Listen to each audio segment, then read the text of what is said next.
কোচবিহারের মাথাভাঙ্গা শহরে তৃণমূল কংগ্রেসের নির্বাচনী কার্যালয়ে ভাঙচুরের অভিযোগ ওঠে বিজেপির বিরুদ্ধে। বিজেপির মাথাভাঙ্গার প্রার্থী প্রাক্তন কেন্দ্রীয় মন্ত্রী নিশীথ প্রামাণিককে গ্রেফতারের দাবিতে মাথাভাঙ্গা থানার সামনে বিক্ষোভ দেখান তৃণমূল কংগ্রেস কর্মীরা।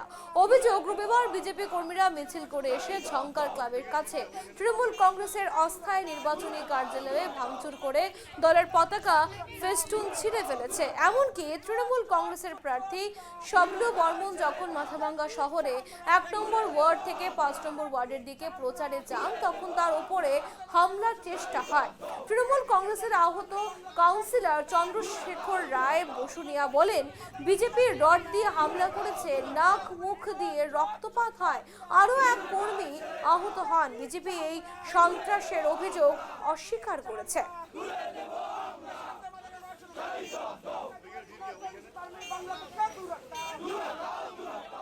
গাড়ি থেকে রড বার করে এবং আরও অন্যান্য পাঁচ ঠাঁচ দিয়ে আমাকে উপরে কোথায় কোথায় লেগেছে? আমার রোডে মেরেছে, পাঁচ দিয়ে মেরেছে, মাথায় মেরেছে এবং পিঠে রড দিয়ে মেডিকেল করা হয়েছে। আমি এখন মেডিকেল থেকে যাচ্ছি।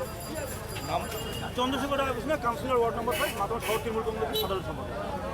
গাড়ি থেকে রড বার করে এবং আরও অন্যান্য পাঁচ ঠাঁচ দিয়ে আমাকে উপরে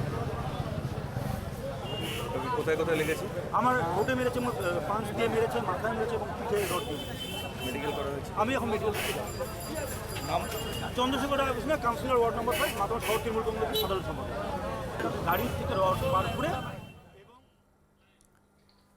আমাদের সঙ্গে সরাসরি রয়েছে প্রবীর, জানতে চাইবো যে কোচবিহারের মাথাভাঙ্গা শহরে তৃণমূল কংগ্রেসের নির্বাচনী কার্যালয়ে ভাঙচুরের অভিযোগ উঠেছে বিজেপির বিরুদ্ধে, কি জানতে পারছো তা নিয়ে?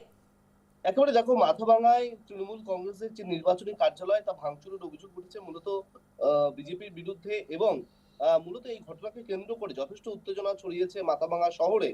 মাথাভাঙ্গা থানার সামনে দেখা গেছে যে সেখানে তৃণমূল কংগ্রেস কর্মীরা দফায় দফায় বিক্ষোভে ফেটে পড়েছেন এবং তাদের দাবি যে বিজেপির যে মাথাভাঙ্গার প্রার্থী নিশীথ প্রামাণিক এবং বিজেপি নেতৃত্ব মনোজ ঘোষ সহ অন্যান্যদের গ্রেপ্তার করতে হবে, এই দাবি তুলে মাথাভাঙ্গা থানার সামনে বিক্ষোভ দেখিয়েছেন তৃণমূল কংগ্রেসের কর্মীরা।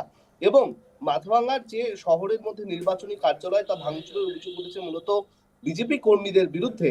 এবং অভিযোগ যে মাথাভাঙ্গার ১ নম্বর ওয়ার্ড থেকে ৫ নম্বর ওয়ার্ড পর্যন্ত যখন তৃণমূল কংগ্রেসের প্রার্থী তিনি প্রচার করছিলেন, তখন তার গাড়িতে হামলা চালানোর চেষ্টা হয় এবং তৃণমূল কংগ্রেসের যিনি কাউন্সিলর রয়েছেন গৌরী শঙ্কর, তার উপরে হামলার অভিযোগ উঠেছে, তাকে মারধরের অভিযোগ উঠেছে।